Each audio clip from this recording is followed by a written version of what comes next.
Dope, dope, dope, let's get it. I'm a trapping fanatic, that shit automatic, so I cannot turn it on or off. Bitches all on my dick, then she hop on my dick, I'm like, why you keep hopping on and off? Yo, bitch all on my dick, she be doing the most. I tell her, little bitch, she so extra. And my gun up on me, but not run up on me. Niggas, they wanna fight, they some restless.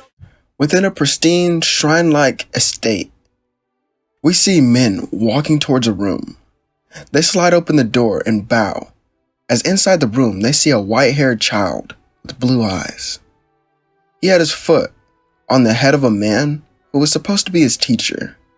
Once he noticed the two guards, he then turned his head. "What the hell do you two want?" "Young master, your mother has requested for you in the main room." Once the boy hears this, it's as if his whole demeanor had changed. He had become more joyful while walking to meet his mother. Once inside the room, he kneeled to her. "Yes, mother, you requested for me. Tell me, Izuku, as my son and future heir of the Satoru clan, what do you plan to contribute to this family?" "What do you mean?" "It seems you still don't understand me. What are your goals for the future, and how will you create them?" Izuku sat there for a moment in silence before remembering a video that he had seen before. It was one of All Might saving a bunch of people in such a heroic manner. This is when Izuku began to smile, and his mother would notice this. "So, it seems you have an answer." "Yes, but you won't like it, so I won't tell you."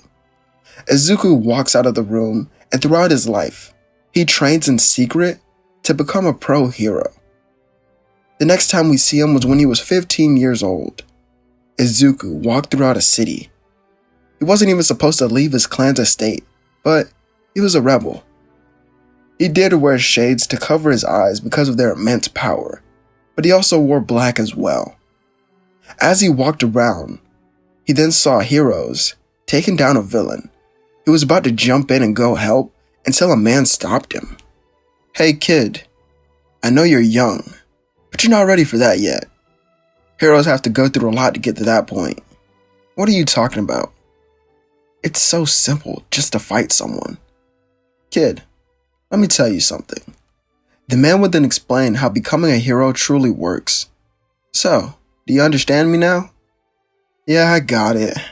Hey, what do you think the best hero school to go to is then?" That'll most likely be UA High School, but it's pretty hard to get into that school unless you're a prodigy or a great talent." "Alright then, thanks." Izuku then vanishes and begins his journey home. Before he goes, he decides to get a souvenir since the city is pretty far from his house. As he shops in a store, an explosion happens, and when the dust is settled, the people are seen protected by him. "Great, my souvenir got burned to ashes before I could put up a barrier. Hey, are you guys alright?" The civilians would nod, and he tells them to head out back. Izuku then goes out of the front of the store that was blown to bits, as he then sees a slug monster holding someone hostage. Izuku smirks and walks out of the store, as Kamui Woods would yell towards him, "Hey kid, get out of here, it isn't safe." Izuku ignores him as he continues towards the explosion, and the explosion comes right his way, and it seems as if he's directly hit by it. However, when the black smoke dissipates, Izuku was standing there still fine. The slug monster then turned to him. "What the hell are you, kid?" Izuku ignored the question and ripped Bakugo from inside of him. "You're pretty strong. What's your name? We should be friends." The slug monster tries to interrupt him by trying to cover Izuku, but he's not able to get close at all. Izuku then looks at the villain and looks back at Bakugo as he would grab him, and they would vanish from the area as they teleport to a rooftop that was nearby, and Izuku lets the heroes deal with it. Bakugo walks away from him, but he thanks Izuku for saving him. "Hey, aren't we about the same age? What school are you going to?" Bakugo then stops before tilting his head back and saying, "UA," before leaving the rooftop. Izuku then smirks as he will return home. However, when he gets there, he's scolded by his mother for leaving without permission. For the following months, Izuku keeps up a steady rate of training in order to be ready for UA. The day then finally comes, and he sneaks away from his home early in the morning to attend the entrance exam. He arrives in UA in minutes and decides to look around for the blonde-haired kid. After walking around for a while, he would find him as he walks up to him. "Oh, looks like we meet again. I forgot to ask you your name the last time. I'm Bakugo, and that's all you need to know, so stay away from me, you freak." He walks away from Izuku, who would sigh. "I guess making friends is going to be a little harder than I originally thought. That makes sense, though." He goes in to take the test, and he has no problem with the written exam. And after this is, of course, the practical test. All of the potential students line up and get ready, but Izuku just starts to walk forward into the open area. They would all sit there and watch until President Mike tells them that there's no announcements during a fight. As they would all run through the gates, they are shocked to see 20 robots already destroyed, as Izuku was lying on top of some rubble, as he then looks down at Bakugo. "Hey Bakugo, you better make it into the school. I'll be waiting for you." The blonde then takes off with his explosions and blasts towards a different area to fight the robots. Izuku manages to punch and destroy a bunch of robots before he sees an injured girl on the ground. He teleports over and kneels to her. "You okay?" "Yeah, I'm fine. I think I'm just exhausted from using my quirk so much though." "Oh, that's all? Here." Izuku then uses his cursed energy to heal some of her exhaustion, and then she would introduce herself as Uraraka. "I'm Izuku Satoru. Nice to meet you." Before she could respond, the 0-point bot tries to step on them. She covered her head and tried to defend herself, but when she opened her eyes, she was fine. It actually looked like the robot was floating on the head of Izuku. So, I guess this is the final boss of this test. "Hey, Uraraka, do you mind if I take this one down?" She immediately shakes her head, saying, "It's all his." "Thanks." Izuku gets to a rooftop, and he would place her there. That way she could be safe, as he jumps back at the robot. "I've been waiting to show off this technique for a while." Izuku pulls back his leg and swings it, causing a dark energy to then form with red lightning. Black flash! He kicks the arm of the robot and completely dismantles it. The robot then tries to use its other arm, but it's also hit with another black flash. Izuku then flips off of the head of the robot and starts to smile. This is when Bakugo jumps down and creates a huge explosion to defeat the robot.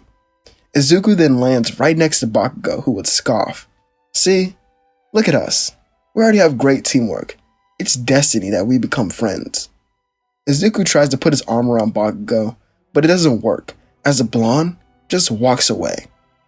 After the test concludes, a week and a half would go by until Izuku is called into the main room by his mother. When he walks in, he sees the holographic message from All Might about his score and his acceptance into UA High. Inko was upset that he didn't want to really follow in her footsteps, but she could tell that Izuku more was like his father than her, so she allowed her son to go to this school. Perhaps becoming a hero could truly help him awaken the powers of his eyes. The first day of school arrives, and Izuku stands at the gate. This is when Uraraka walks up to him. "I knew you'd be accepted too. I forgot to tell you thanks for saving me." "Oh yeah, it wasn't a big deal anyway. What class are you in?" "I'm in 1A. What about you?" "Oh, that's good. We're in the same class because I have no idea where anything is." Uraraka and Izuku walk into the classroom together to see Ida yelling at Bakugo for having his feet on the desk. "You simply cannot do that. It goes against the rules." "I don't see any rules written on this desk, Four Eyes." Before Ida could speak again, Izuku would sit on top of the desk right next to Bakugo. "Not you again. Come on, don't be like that. We're clearly meant to be friends. The only thing that's meant to be is my fist in your face." "Go ahead. You can try if you want to." Bakugo would try to punch Izuku, but his fist isn't able to reach him. "What is this, you freak?" It's my quirk. It's called Limitless. This is when Ida comes back in telling them both to treat the desk in the classroom with some respect. Izuku then smirks while looking towards Ida. I was raised only to follow the instructions of those with a strength higher than your own. So tell me, do you have that type of power to command me? Ida stares back, but then goes to his own seat. On his way to his desk, he trips over a yellow beanbag. This is when their teacher would stand up. I'm your homeroom teacher, Aizawa. Put these on and meet me at the PE grounds. Once all the students arrive, Aizawa turns to Izuku. Hey Izuku, how far could you throw a baseball in middle school? I never went to middle school. I've been homeschooled until this year. Is that so? Well, use your quirk to throw this ball as far as possible.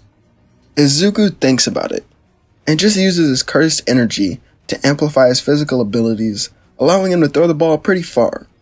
Aizawa then tells him that the person that scores the lowest on all the tests will be expelled from this school. This causes all the students to take it pretty seriously. All but one. Izuku didn't really seem to mind at the high stakes that were involved, but he carried on as usual, coming in first in most of the tests. At the end, Mineta was the person who scored the lowest, but he isn't expelled. I only said that so all of you would try your hardest, and what do you know? It worked. The rest of the day would carry on, and at the end of it, Izuku walks alone out of the school. Before he sprinted off, Uraraka would walk up to him. Are you heading to the train station too? No. I plan to run home. What? Izuku, you can't be serious. How far do you live from the school? Let me think. You know those green mountains that are on the outside of the city? Uraraka, hearing this, nearly faints. No, it's fine. I don't mind at all. It doesn't take me that long. Izuku then jumped on top of a building, surprising her. But he gets yelled at by Ida, as Izuku continues to jump from building to building at high speeds until he gets home. The next day, All Might would slide into their classroom, telling them to suit up and meet him at the ground floor. When Izuku walks out, the class was shocked to see only him in a tight black shirt with dark pants for his hero costume. Some of his classmates will point out how simple it is, but Izuku responds, I don't really plan to get hit, so it doesn't really matter what I wear. All Might then starts to give the instructions once he notices that everyone is here. This will be an indoor battle trial. 2 teams will go head to head. One team will be the villains trying to protect the nuclear explosive, while the other will be the heroes trying to take down the villains and disarm this explosive. Now, let's get the team set up.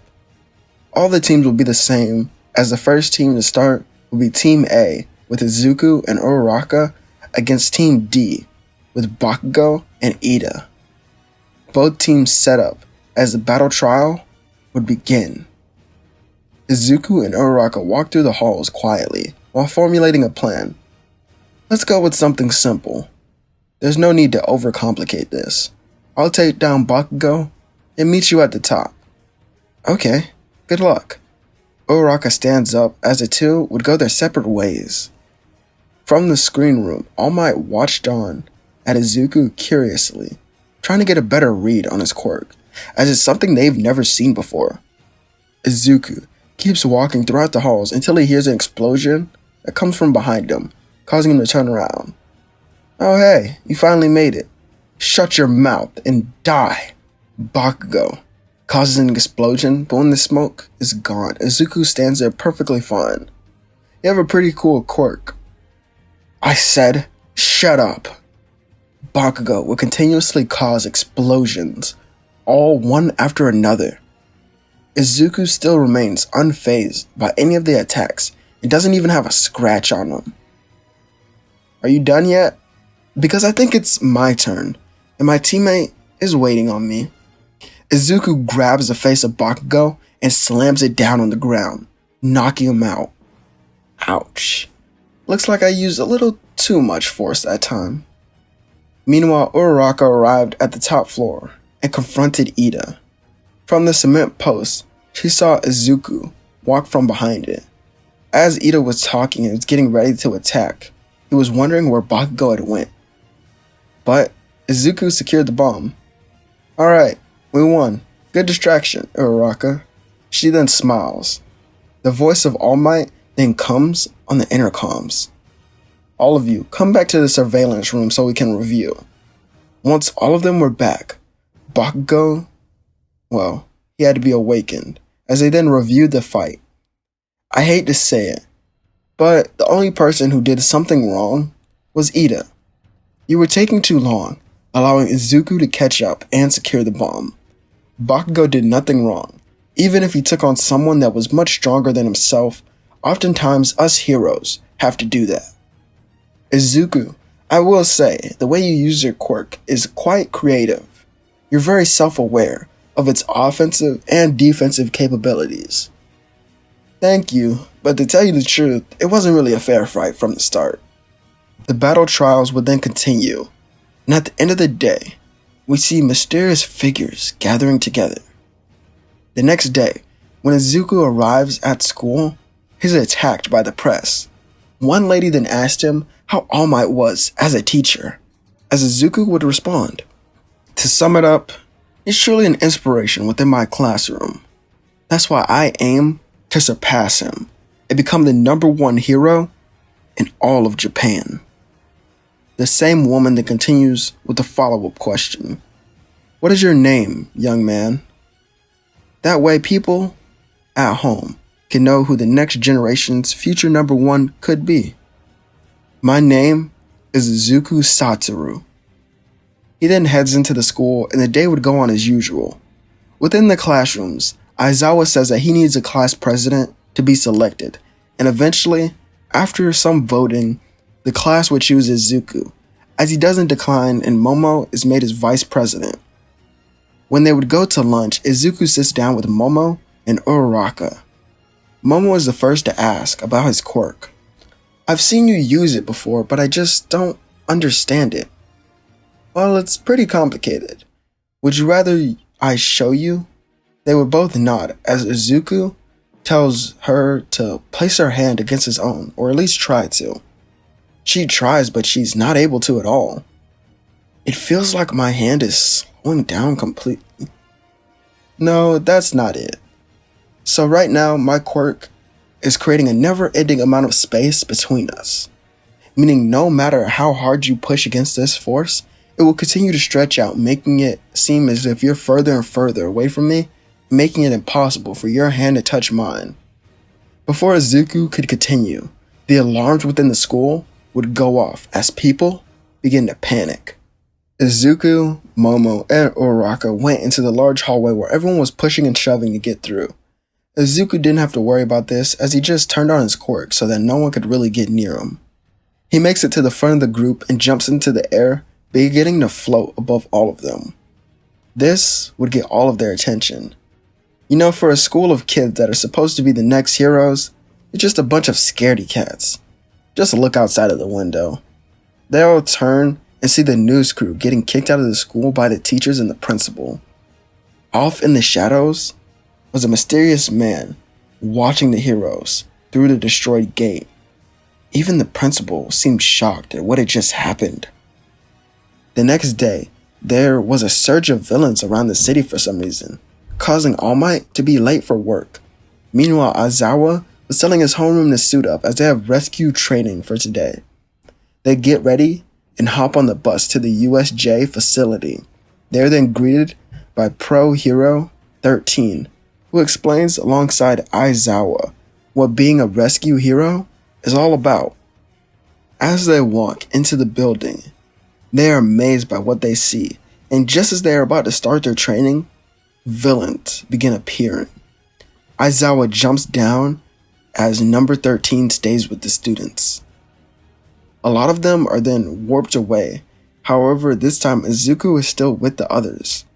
He runs to the back door and uses cursed energy to break it open, allowing Ida to run out and get help earlier than usual. After this, he jumps down, helping Aizawa take down some of the villains. Izuku, you need to get to safety. I can handle this. As he says this, a villain sneaks up on him and almost grabs his arm. Izuku was able to stop him just by standing there. He then kicks Shigaraki back, and now he stands back to back with his teacher. And once they defeat all the weaker villains, another one would arrive. This one was called Nomu by the other one that Izuku had kicked. The Nomu then rushes in at Izuku, but the punch is stopped by his infinity. Izuku then punches the Nomu, pushing it back, but it doesn't seem to be too phased. Aizawa tries to warn his student, but he's forced to deal with some of the remaining villains. The Nomu then goes in for another hit, but Izuku manages to activate his infinity once again to defend himself. This is when he goes in for a kick on the Nomu, only for it to be able to react and counter. However, within this adapted fighting style, the Nomu still couldn't hurt him because of the infinity. This is when Shigaraki told the Nomu to attack the black-haired man instead. Aizawa had finished taking care of his opponents, and the Nomu had snuck up on him. Luckily, Izuku was just as fast and managed to get Aizawa out of the way by pushing him, but he would be hit instead. This is when an assault of rapid attacks would happen, breaking a bunch of his bones as he would be thrown up into the air and begin falling down head first as he was barely conscious. But he was able to open his eyes as he could see the entire facility, and it seemed as if he was falling in slow motion as well. He could also see the entire facility where his classmates were fighting for their lives. That's right, I have to win here. I have to be the strongest. I desire to be the strongest so that I could be just like him. I want to protect people just like All Might. That's the true reason I have this quirk. It was destiny from the beginning. Yes, that is why, throughout the heavens and earth, I alone am the honored one. Izuku opens his eyes and shoots down cursed energy so sharp that it cuts off one of the arms of the Nomu, and at the same time All Might would arrive to the scene. Stay out of my way, old man. This is when a new number one is born. Before All Might could respond and stop him, Izuku jumps back in with new speeds, blitzing the Nomu, and it put his old momentum to shame. He kicks the Nomu into the sky and knocks it back down with a black flash. Right after, he flips away as the Nomu begins rushing him, as he would begin focusing as well. His eyes were evolving, as well as his movements. The six eyes were now truly awakened, as Zuko pulled back his hands and yelled out, "Hollow Purple."